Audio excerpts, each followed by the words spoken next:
Today's video is going to be a video that I've wanted to talk about just because I like to talk about myself. We are going to be going on a hair journey, my hair journey from birth to now. Okay, so it'll just consist of like pictures and stuff. You guys know the whole routine for the hair journey. So I always get questions about like, how was my hair as a kid? How did you know your hair was curly? I want to go natural, but I don't know how my hair is gonna look. And you know, I wish I had hair that looked like yours. That's like the number one thing that I get. I wish I had hair that looked like yours. Y'all, I didn't even know that my hair was even like this, like at all. So if you guys are interested to see what it took for me to get, you know, I'm a little frizzy. This about day 3, and I didn't wear a bonnet for 2 nights, which is why my hair be breaking off and stuff. I'm not perfect.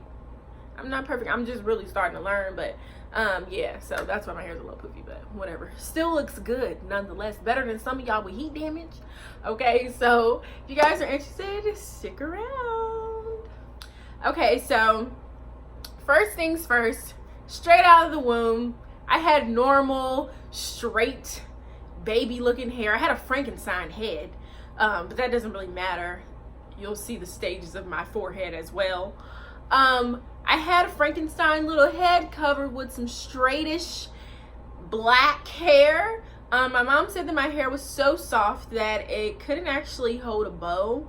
So I think that's pretty interesting. I don't really know when, or obviously I don't remember. So I don't remember when my hair started to change, and I don't really have that many baby pictures, unfortunately. But yeah, so that's like the first stage. And so here's a picture of me. This was probably like before I turned 1, maybe a little bit after. As you can see, my hair is starting to, like, you know, thicken up, and the texture obviously changed from silky straight to this blob of I don't know. And so as you see, fast forward a little bit more, my mom put heat. I had a press and curl. I couldn't have been no more than 2 or 3. Who gets a 2-year-old to sit still for a press and curl? Call CPS. Cause what in the world? I can't believe she would do that to this baby. So I had bangs. As later on in life I get bangs again. I had a little press and curl. I remember being a little kid and my mom would press my hair out with that hot comb that she would sit on the stove and then put that directly onto my hair with no heat protectant, no heat. Probably some grease. I feel like grease was a part of that process. They put grease in our hair, like some Dugro, some Blue Magic or something. Just something to catch on fire. Was you trying to blow me up? Because that's what it seemed like. So that was that phase of my life.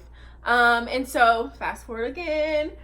This is going to be around like my elementary days. My mom did, she was very good at putting my hair in protective styles. So I did the 2 ponytails a lot. I remember always wanting to wear the 2 in the front and the down in the back. This picture, my dad did that for me on picture day. He did a really good job, by the way. But yeah, so she would always do the 2 ponytails and just twist it and then barrette on the end. I always remember too wanting to wear the ball on the end, but I was notorious for losing my barrettes, so probably wasn't a good idea. But she would always do that to my hair, maybe like every day or every other day, just because I was a little bit rough on my hair. My headscarf would always fall off. But she did keep my hair moisturized with grease, just like the normal, like maybe grease, Dugro, Blue Magic. My mom did introduce perm to my hair. I don't know if I got a perm initially with Miss Nicole when she started doing my hair, or if my mom put kitty perms in my hair as a child. I remember the pink lotion, just things like that. And I would always be digging through the bucket to find barrettes. And so that was like my go-to style before I really started to get into this phase of my life where I started going to the beauty shop.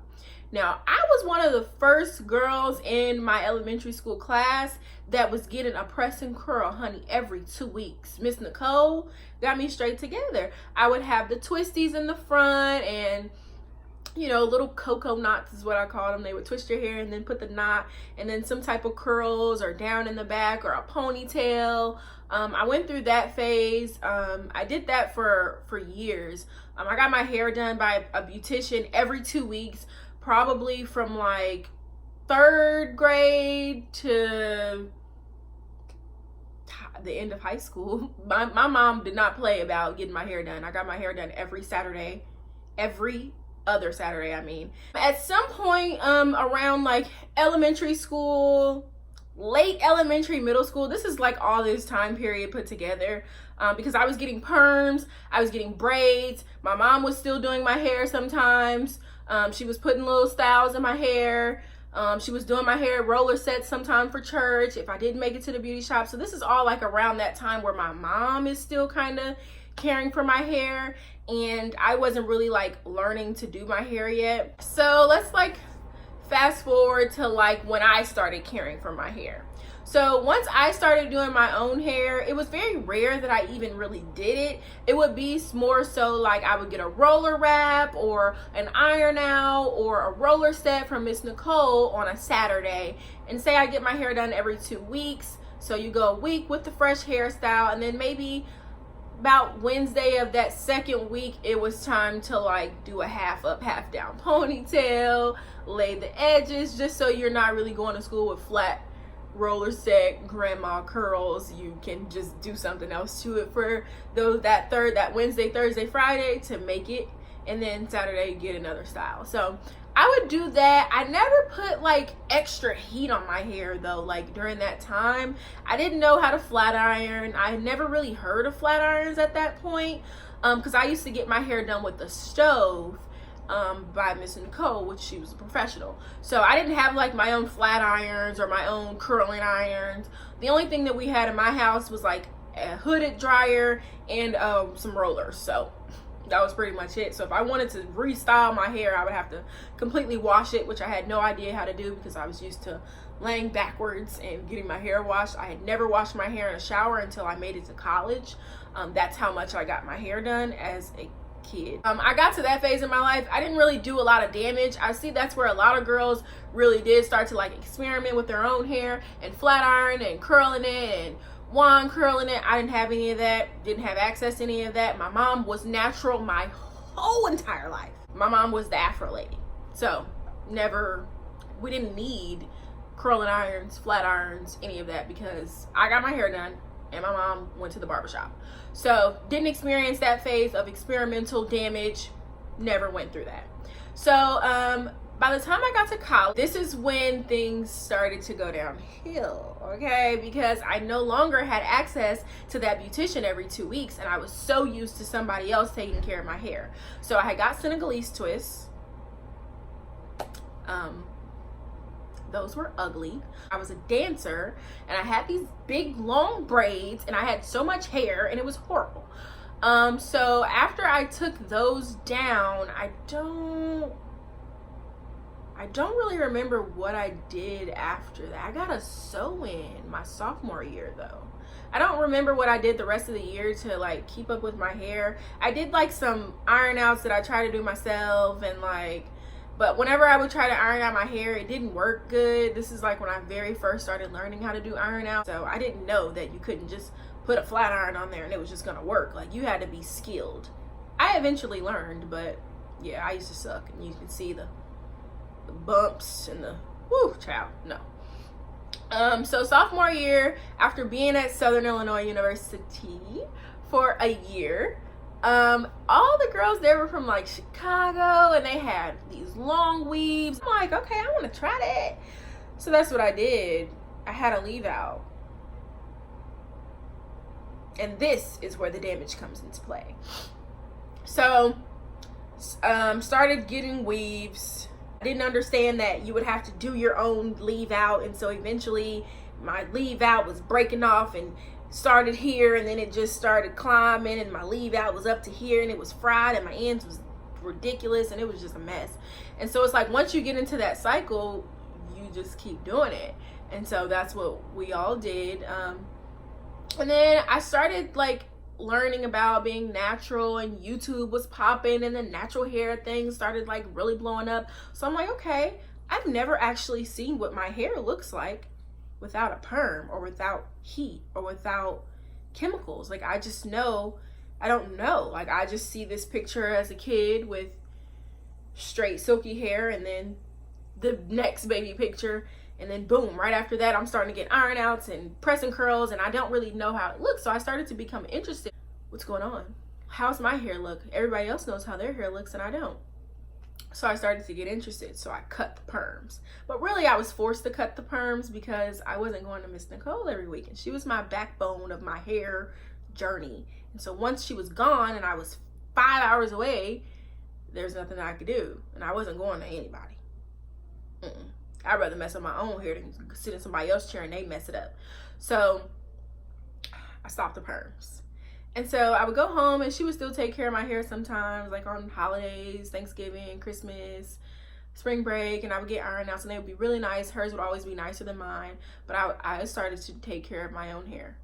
So I wasn't getting perms anymore, and I had to cut my hair like a dramatic haircut because my ends were fried from the fried.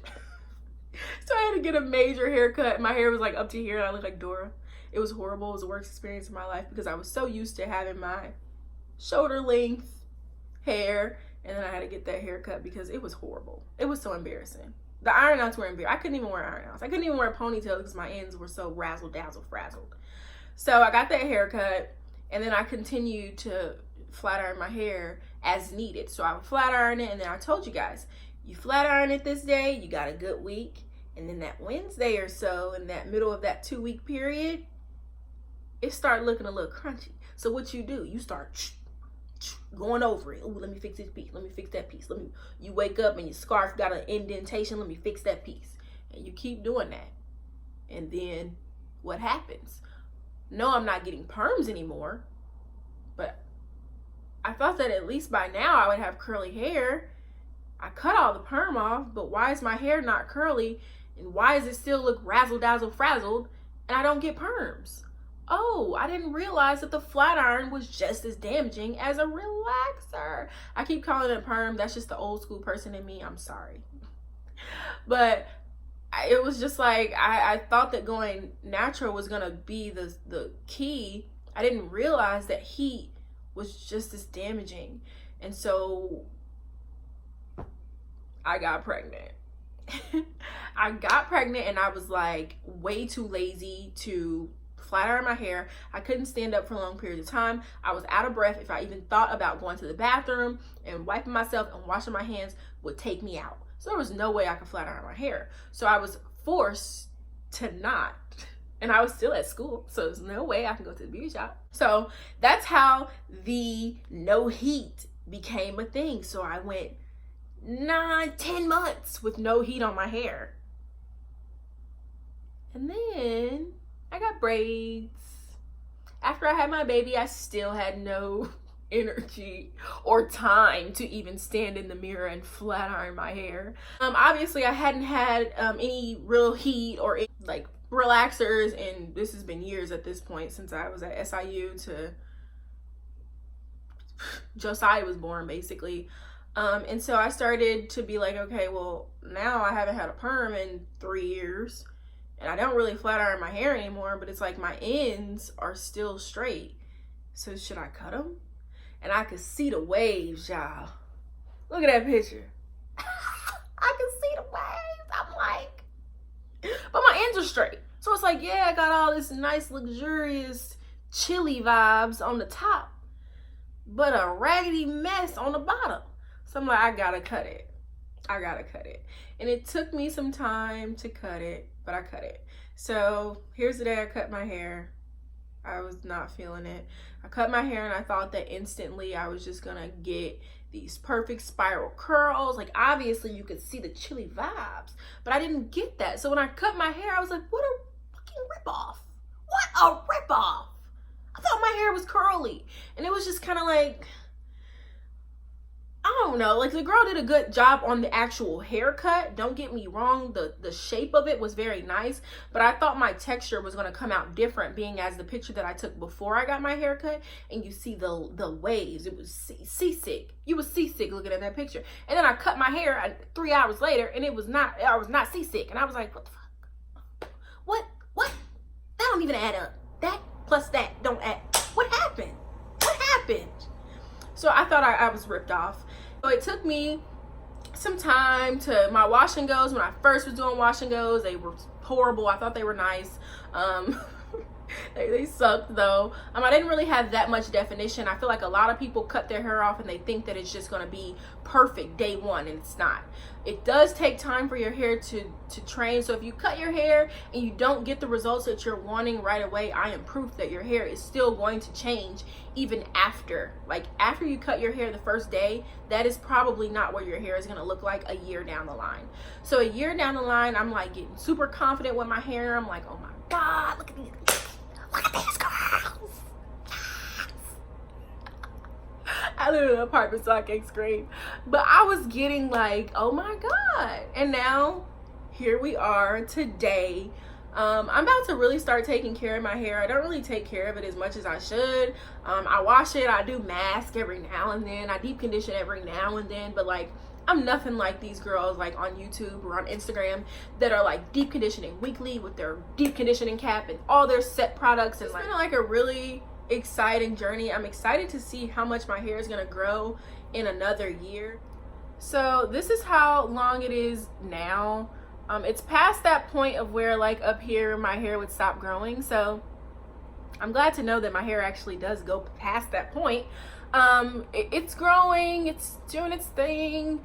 It would probably do a little bit better if I took better care of it and actually like had a real regimen and a routine. So that's going to be my new goal, to start a good hair care routine, and then I'll come back after a month of doing that, of deep conditioning and things like that, and just probably deep conditioning, co-washing weekly, deep condition, keeping my hair actually combed and not bun it up every day. That's my biggest problem. I get lazy. So we'll see how that's working. So that's all that I have for my hair journey. I hope you guys enjoyed this video. Remember, if your hair is, if it's curly in the top and dangling on the bottom, cut it. Cause you ain't gonna see what it ain't gonna do what it do. Your hair ain't gonna do this if you still flat ironing it. Your hair ain't gonna do this if you still got dead weight on the end. It's not gonna do this. Period. I just want y'all to know. People be thinking, how can I get my hair to look like yours? Cut it. Period. Cut it. If you're not willing to cut it, don't talk to me, because I don't have any other advice for you. Cut it. Period. Amen. So that's all that I have for you guys today. Thank you guys so much for watching this long video, and I will be back in a couple of days, probably with Rex. I'm ready to add Rex on here. He's fun. Period. So probably with Rex, we'll do some type of eating or some type of comedy for you guys. So see you guys next time. Don't forget to like, comment, and subscribe. Period. Share this video too. Share it, because y'all, all my followers be watching it, but I need some other people to watch it too. Come on now, that's how YouTube works. So spread it. Alright. So